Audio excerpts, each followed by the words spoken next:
মানুষ কতটা বিচিত্র হতে পারে। সব সময় স্বপ্ন দেখতে থাকে যে কাল আমি এটা করব, কাল আমি ওটা শুরু করব, কাল আমি ওটা সম্পন্ন করব।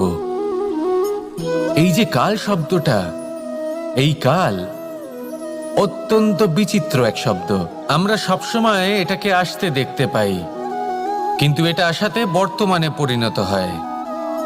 আবার আজ নতুন কাল দেখতে পাই, তার জন্য অপেক্ষা করি যখন সেটা সামনে আসে বর্তমানে পরিণত হয়। এই কাল সবসময় একটা মিথ্যে সান্ত্বনা দেয় যে সে আসছে, কিন্তু সে কখনোই আসে না। যেটা আপনার হাতে রয়েছে তা হলো আজ, বর্তমান। তাই যা করার আছে, যা সম্পন্ন করতে চান, যা শুরু করতে চান, আজ করুন, বর্তমানে করুন। কারণ আজ আপনি যা করবেন সেটাই আপনার ভবিষ্যৎ নির্ধারিত করবে। ভবিষ্যতের বিষয় ভাবতে থাকলে ভবিষ্যৎ সুন্দর হবে না।